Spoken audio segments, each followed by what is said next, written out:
Buon pomeriggio, vi do il benvenuto a questo terzo incontro del ciclo invernale di Scienza e Conoscenza, la nostra rubrica di presentazione di libri di divulgazione scientifica. Siamo in Calle Renzi, nella sede di The Hub, il nuovo centro per la formazione, la creazione e l'inclusione digitale, che ringrazio per l'ospitalità che ci offre, e del quale mi permetto di ricordare anche la raccolta fondi in corso per supportare una serie di iniziative che saranno rivolte alla cittadinanza gratuitamente nei prossimi mesi, che abbiamo presentato qualche giorno fa con un'intervista a uno dei suoi fondatori, Andrea Bosco. Oggi, ad aiutarci a costruire questo nostro incontro, della veste che vi era mai nota di lettrice esperta e consigliera, una ricercatrice imprenditrice, la dottoressa Valentina Brugnaro, che ringrazio di aver accolto il nostro invito di essere qua con noi, che come vedete ha anche un altro ospite, Cioccolate, un gufo dagli occhiali che poi... E che appunto chiederò a Valentina Brugnaro di presentarci brevemente dopo che io ho fatto, come di consueto, la presentazione della nostra ospite. Valentina Brugnaro è la fondatrice di The Owl's Moving Castle, un progetto di ricerca e divulgazione dedicato allo studio della biologia, etologia ed ecologia degli strigiformi, con sede a Venezia, il cui scopo è raccontare i rapaci notturni con semplicità a curiosi e appassionati.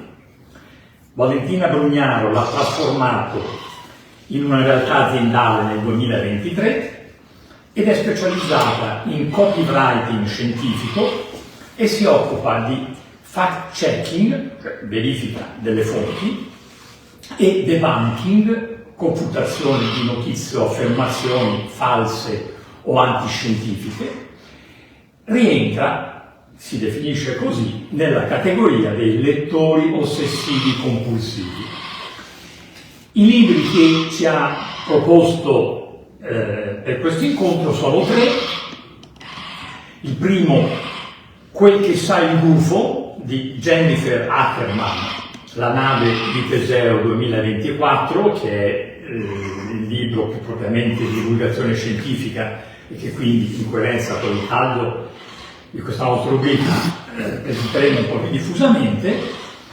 E poi 2 romanzi più emozionali, ma con dei contenuti, vedete, comunque di divulgazione molto interessanti, anche perché esplorano il complesso rapporto che può instaurarsi fra essere umano e rapaci, e questi 2 libri sono Io e Mabel, ovvero l'arte della falconeria, di Helen McDonald, Einaudi editore, e l'altro La bambina col falcone, romanzo di Bianca Pizzorno, edito da Salani. Allora direi, prima di entrare nella presentazione dei libri, raccontaci qualcosa di Cioccolate e così anche ci introduci in questo mondo dei rapaci che in realtà da secoli attrae gli uomini in 1000 forme, anche a volte diciamo molto domestiche, banalmente, ma un po' significativamente. Anch'io a casa ho 2 soprammobili a forma di gufo, di civetta, non saprei. In Grecia il simbolo dell'euro, della moneta da €1, resta ancora la civetta. Allora, il mio Cioccolate è un gufo dagli occhiali. In realtà gufo non è il termine corretto, però serve veramente a stare un pulsatrix perspicillate, il termine scientifico corretto della specie. È uno dei più grandi gufi del continente neotropicale, quindi è un UFO che ama il caldo e anche ama la luce in particolare. E è un catone a cui piacciono tanti gattini.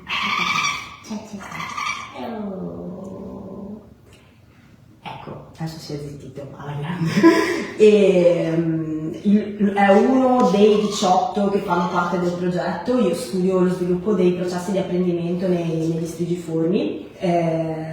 L'unico diurno, allora non tutti i rapaci notturni, come praticamente diciamo, sono notturni, però diciamo la maggior parte sono da crepuscolari in poi, quindi possiamo quasi notturni. sì, dai, quasi tutti notturni, quindi per maggioranza possiamo definire così. L'unico vero diurno che ho a casa è una cogliana di Harris, che è Aiden ed è stato il primogenito di tutta la trafila.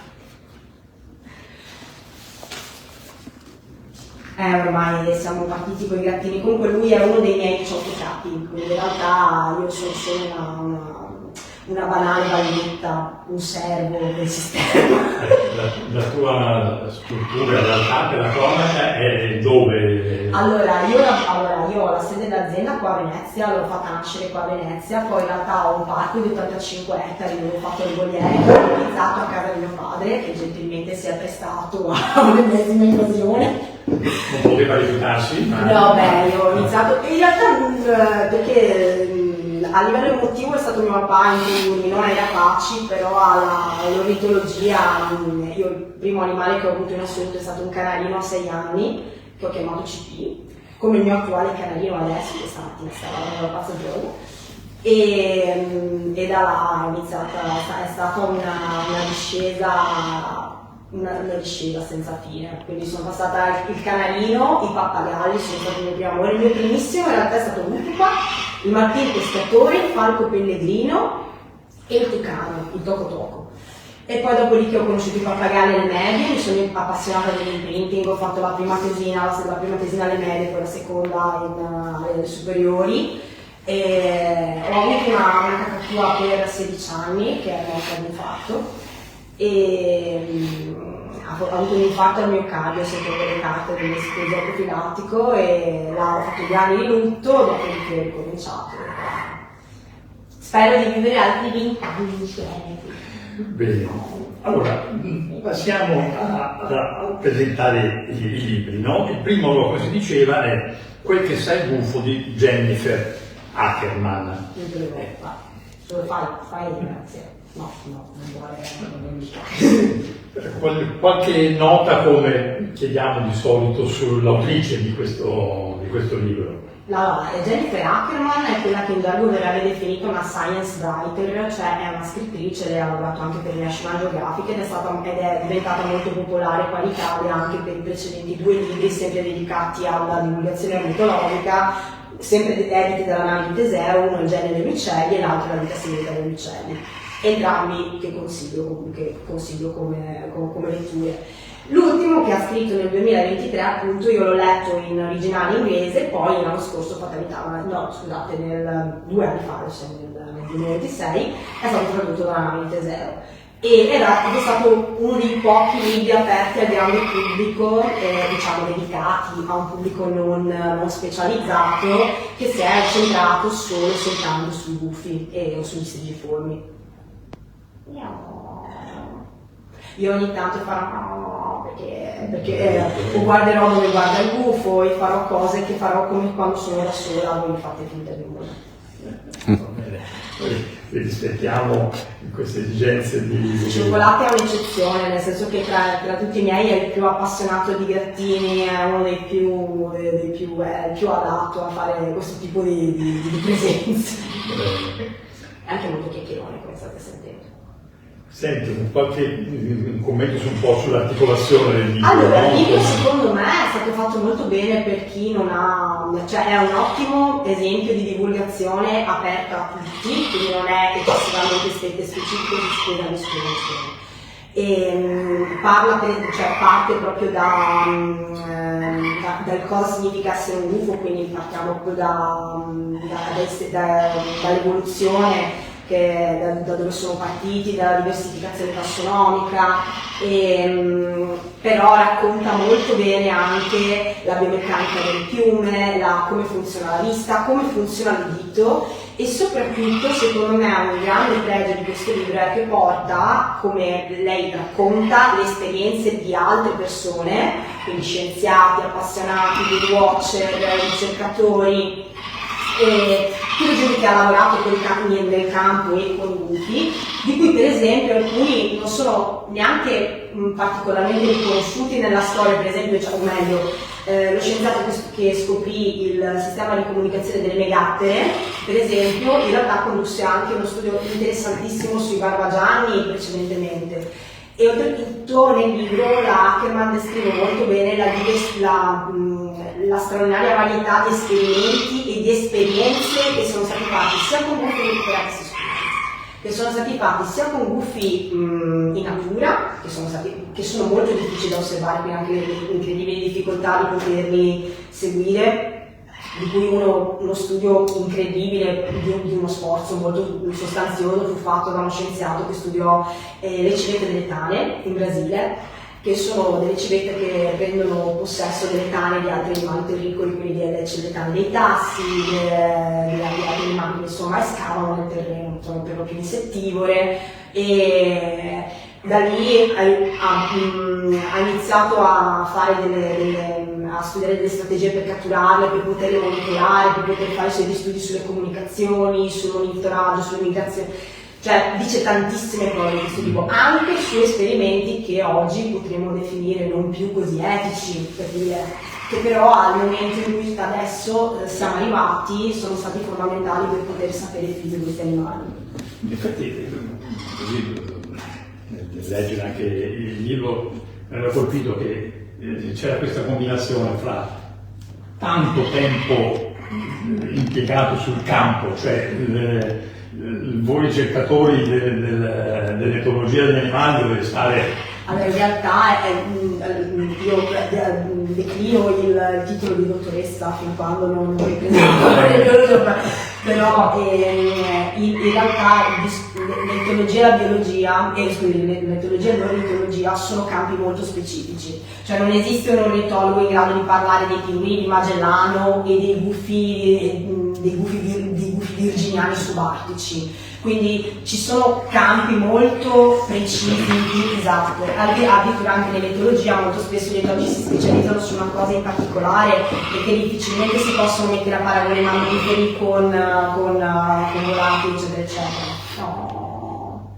C'è un altro dettaglio che mi aveva colpito a proposito, mi pare che nel passaggio l'hai anche commentato, no? Una delle caratteristiche, se ho capito bene, una buona parte della fascia notturni, che hanno un volo silenzioso per la configurazione delle piume, no? Il più silenzioso al mondo come premio lo vince il Barbagianni a mani basse, e se cercate su YouTube Silent Flight Barnaul troverete un video stupendo realizzato dalla BCC che ha realizzato praticamente ha fatto un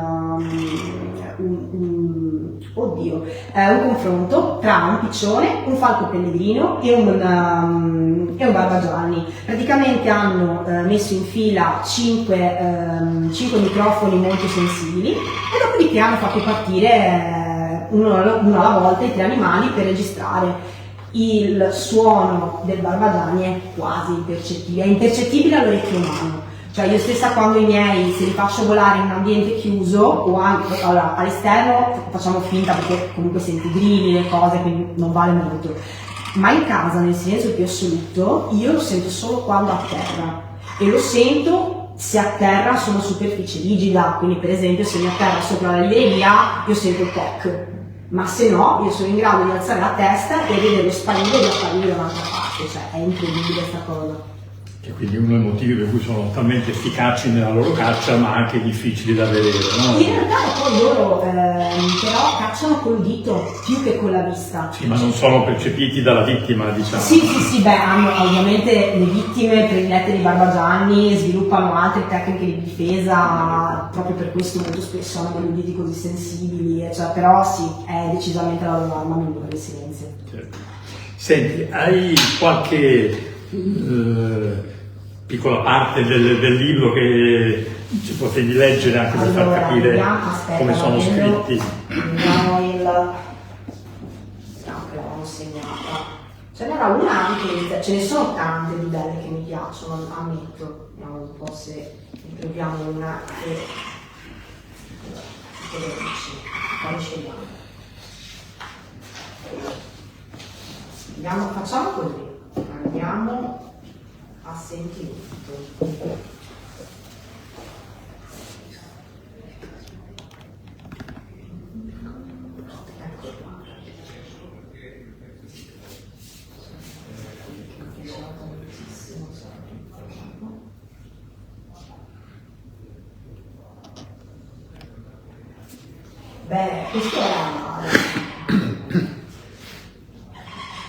Questa mi piaceva tanto, il buffo del neve è stato il motivo per cui ho iniziato questo progetto in realtà, perché in un vecchio manuale di falconeria abbastanza recente c'era una frase riferita al buffo delle nevi, poi contestualizzata nel paragrafo successivo, però che diceva che i buffi delle nevi non dimostrano una particolare intelligenza. E io mi sono detta, cioè, se ci mettiamo tutti quanti nella tundra artica e dobbiamo scaldarci e mangiare, vuoi vedere quanti di noi si mettono a fare le frazioni nella neve, così per passare il tempo. E qua infatti parla anche i buffi delle nevi, noti per la loro passione per i lemming, i piccoli roditori attici hanno un appetito a 360 gradi. Si capisce moltissimo di cosa mangia la parce osservandoli in piedi. Prendi per esempio quelli con uno specialista di piccoli mammiferi come la poiana calzata, sono piedini delicati, dice l'ornitologo Scott Wensai. Poi prendi i piedi grossi e massicci di un buco delle nevi, sono davvero grossi e massicci, vi possono aprire il braccio come una carota. Non è uno specialista dei lemming, è uno specialista di tutto quello che riesco a ficcarmi in gola. Cioè, a me piacciono da morire queste perché, allora, noi immaginiamo i buffi come animali estremamente, come dire, saggi, posati, eleganti, sono davvero buffi in certi momenti, ma soprattutto sono dei pigri, sono macchine da sopravvivenza, loro non volano per piacere, volano solo se ne hanno bisogno. Quindi, cioè, il mio buffo delle nevi, la portavo prima fuori diretta. L'ultima volta che l'ho portato fuori, di 4 ore, un parco di 85 ettari, ripeto, ha fatto 25 metri e poi ha fatto 4 ore di tintarella. Io battevo i denti. Questi sono sostanzialmente. Senti, nella nozione superficiale che abbiamo noi cittadini, quando parliamo di rapaci ci viene in mente gufi e civette perché, come dicevo, ci sono anche molto così vicini, familiari. Poi invece i falchi, perché oggi giorno sentiamo che per esempio per limitare danni negli aeroporti vengono chiamati falconieri con... Si chiama attività di bird control, quella di deterrenza agli uccelli nocivi negli aeroporti, e vengono di solito usati dei falchi specializzati a seconda del tipo di uccello da scacciare, però in realtà il bird control non prevede la predazione, cioè il lavoro di bird control è molto calibrato perché l'animale non potrebbe predare. Quindi bisogna riuscire a convincere, oltretutto l'animale non vola per un tempo infinito, per quello per esempio all'aeroporto di Venezia che io sappia avranno almeno 17 falchi per dargli cambio, perché una certa di fatto ti saluta, dice io ho volato figlio, basta, ho volato 10 minuti, cioè non stiamo parlando di ore, cioè ho volato 10-15 minuti, io ho volato, basta. Poi aspettano il cambio, no, ma è una roba, cioè è veramente, oltretutto poi non stiamo parlando di macchine il cui addestramento cioè l'addestramento è una parola che noi diciamo si usa in falconeria per tentare di dare un senso più comprensibile alle persone. ma di fatto i rapaci non si possono addestrare, i rapaci fanno quello che vogliono, lo fanno solo alle loro condizioni che noi dobbiamo riuscire a sopperire, quindi cioè se lui in questo momento è contento di stare qua, cioè, se vuole può prendere e andare via, però tutto sommato dice vabbè sto bene, conosco, mi fai i grattini, top. Adesso qua non mi andava che gli facessi i grattini sotto il mento, infatti mi ha spostato il dito per andare sopra, cioè è tutto e non è detto che lavorino quel giorno, quindi non è detto che lavorino tutti i giorni. Se io faccio, per esempio, studio i processi di apprendimento, faccio i giochi di attivazione mentale, quindi mi propongo palle piene di pulcini morti, mi propongo roba che si muove, vedo cosa fanno. Non sono obbligati a fare niente, possono anche fregarsene, quel giorno ogni tanto capita che lo stesso gioco non abbia la stessa. Alcuni seguono, alcuni perdono interesse, alcuni non hanno alcun tipo di interesse, alcuni mi stanno letteralmente quel giorno e dicono senti oggi sciopero. Certo. Bene, i nostri tempi sono limitati, quindi sì, questo tema però della falconeria, diciamo, ci permette di avvicinarci ai due romanzi che si è proposti. Che vi consiglio un sacco perché sono molto, prendono molto anche a livello. Davide e Mabel è proprio la storia è un'autobiografia dell'autrice che perse il padre nel 2007 a causa di un infarto, era un fotografo del National Geographic. Lei era molto appassionata di natura sin da piccola, era diventata una piccola, come si dice, una piccola sottotitoio dei falconieri, no? E così decide, siccome sognava gli astori dalla morte del padre, di prendere un astore, una femmina, se ne procura una, la chiama Mabel e decide nei mesi successivi, in questo momento in cui non ha dei figli, né un compagno, abbandona gli amici, abbandona il lavoro, si dedica a quest'astore.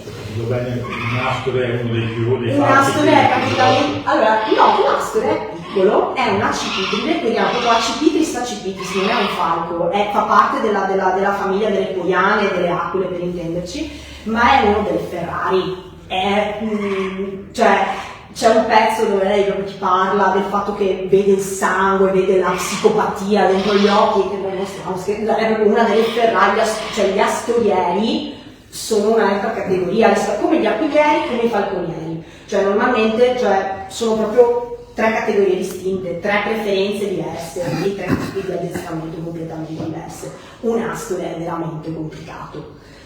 Piccolo, ma una macchina da guerra incredibile. Come si capisce dal romanzo. E lei, tra l'altro, la segue insieme a quello che probabilmente sarà uno degli astorieri più peggiori della storia letteraria, perché ha scritto anche l'astore, che era Terence H. White, di cui lui aveva un astore il cui addestramento l'ha portato praticamente alla follia. Il libro è edito da Delphi, in caso l'astore di quindi praticamente si seguono, lei mette sostanzialmente, scrive addirittura una biografia dell'altro autore nel raccontare questo libro, però l'emozione con cui descrive il volo di un falco, io non so come spiegarlo, è diverso per i gufi, perché i gufi tendono ad essere molto più statici, però vi assicuro che quando se mi vola la poiana, se vola un falco, mi sembra di essere là, non so se avete presente le montagne russe quando avete il cuore che fa scaletta, è la stessa cosa e vi capita tutte le volte, non importa quante volte lo fate, oltretutto perché non c'è garanzia che tornino. La verità è che se vi scappa, se il vostro rapace decide di scappare, voi potete anche implorare in aramaico, ma provate a prenderlo un falco pellegrino. Oltretutto è un libro stupendo, per quello ce lo consiglio. Vi consiglio anche l'astore, che è il miglior modo di, come dire, percepire la frustrazione. Benissimo, c'è un corso di gestione della frustrazione. Come gestire la frustrazione. C'è un aspetto che mi aveva colpito di quello che mi pare di aver colto nelle illustrazioni che tutte e due fanno di questo lentissimo iter di addestramento, che è di riuscire a far mangiare falco il pezzettino di cibo, diciamo, che Sì, diciamo che semplificato. allora, il punto è che il rapace deve trovare un vero vantaggio nel fatto di venire a mangiare da voi, perché se io falco decido che è più vantaggioso per me cacciare e tenermi la mia roba, perché deve venire a mangiare da te, povero scemo. E quindi la zampetta in alto, quando nascondono le zampette così, vuol dire che sono al massimo del rilassamento, giusto per così la butto là. E come Kido la Luce, per chi se lo ricorda, le Camerone. E quindi sì, diciamo che il cibo è più che altro un veicolo, un collante per cui io comunico al falco, cerco di comunicare al falco che non sono pericolose, cerco di offrire la mia collaborazione. La caccia con un falco in generale, poi diciamo la caccia è la cosa migliore che si possa fare con un falco, non per le pede, perché loro iniziano a mangiare in vivo, cioè immaginate che quando loro prendono la peda 90% non è ancora morta e iniziano a spolparla da viva dalla testa, quindi non è proprio il modo migliore. Però è vero anche che con quel tipo di collaborazione la percezione che abbiamo dell'animale è estremamente più reale di qualunque cosa si possa fare, perché in quel momento, per quanto noi ci reputiamo ormai distaccati dalla natura, l'essere umano può ancora, ha un suo ruolo, o quantomeno ha una sua presenza, e in una collaborazione di quel tipo è vero anche che l'essere umano può giocare di cervello, la nostra grama è quella, noi tanto non corriamo, non voliamo, non è che siamo dei grandi, non siamo dei grandi predatori a livello fisico, non più, però abbiamo un cervello che funziona, quindi molto spesso in collaborazione con un falco riusciamo a ottenere risultati strabilianti.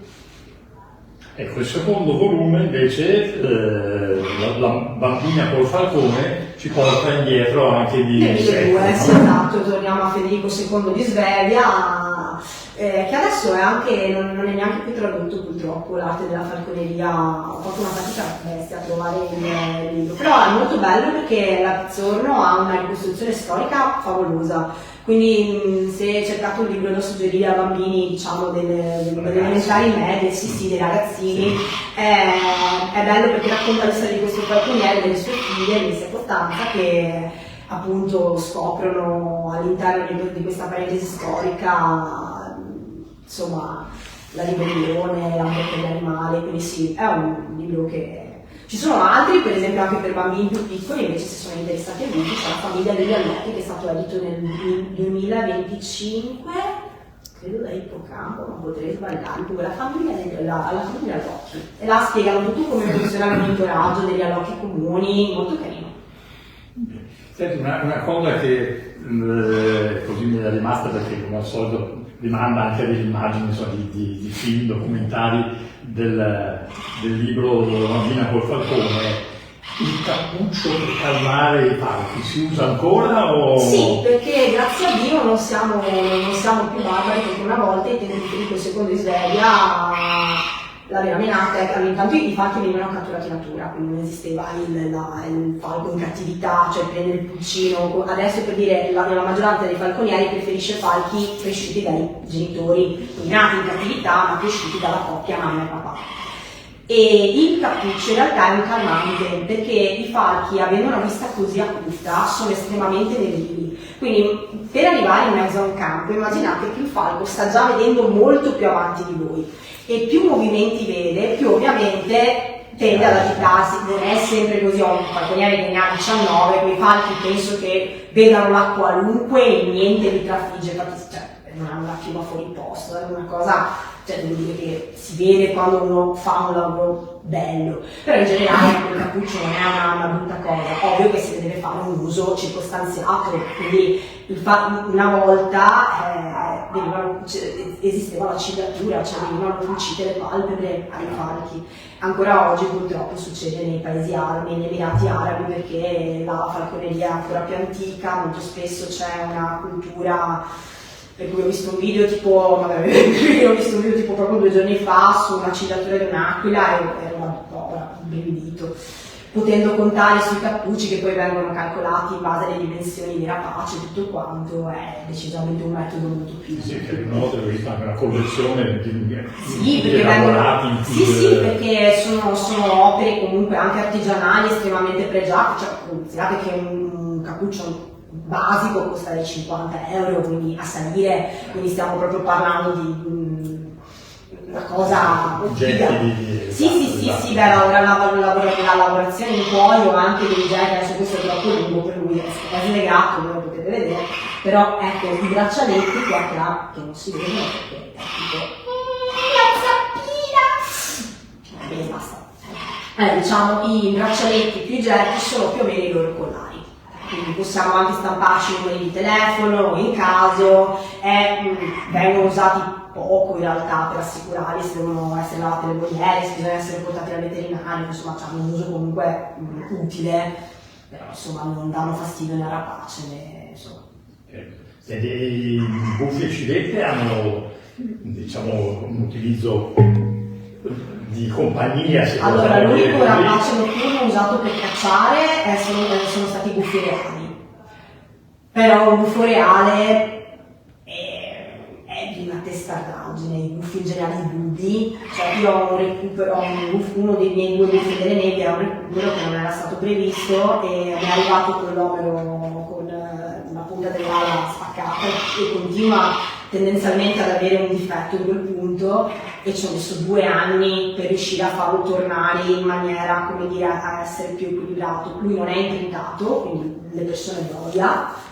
Io ci ho messo 7 mesi di nulla, cioè solo farmi vedere piano piano. Adesso, cioè, preso da solo, è un buffo d'appartamento, cioè lui vuole stare dentro casa, ha il suo cattino, vuole il cattino pulito tutte le sere, sta vicino, cioè, ha proprio tutta una sua routine, non vuole andare fuori. Se va fuori si agita.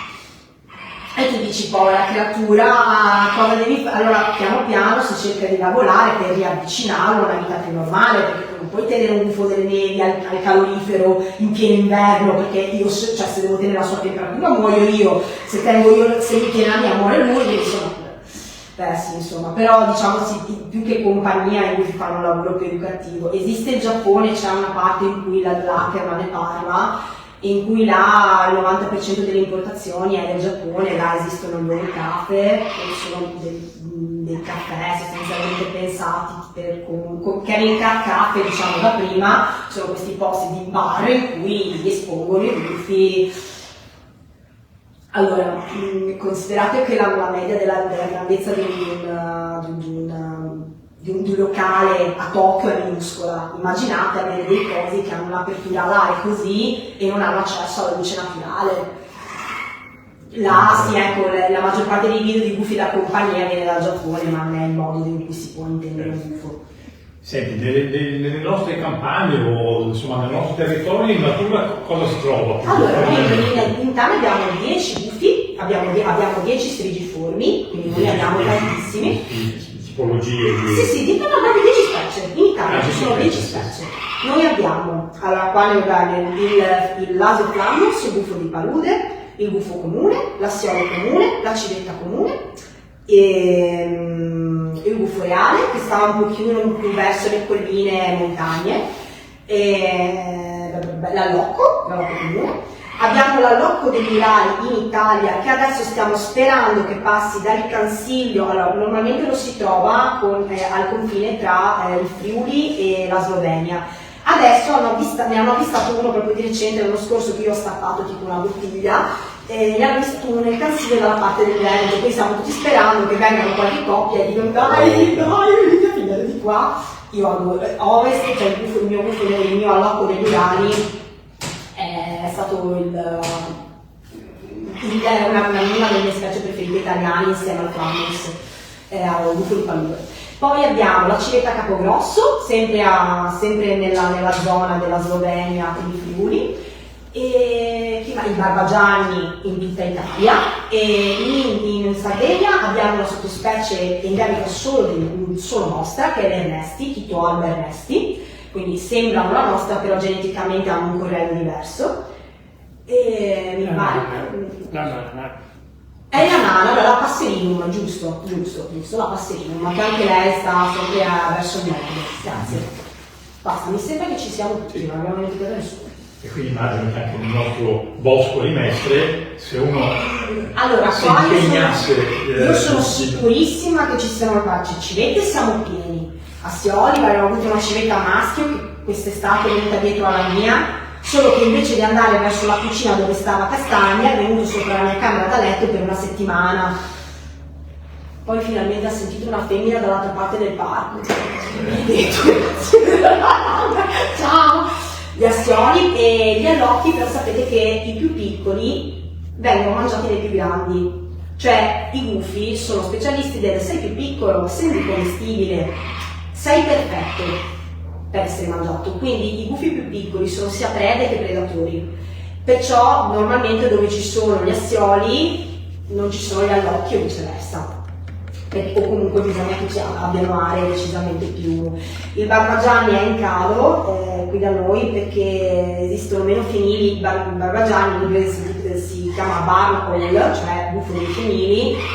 Quindi è una specie che nidifica al chiuso, molto spesso nei granai, nelle campagne. Adesso che non ne abbiamo stiamo cercando di inserire nidi artificiali per poter cercare di introdurre la specie. Però è stabile al centro e in aumento al sud d'Italia, ma non ci va. Bene, noi cerchiamo sempre di avere una presentazione con dei tempi contenuti.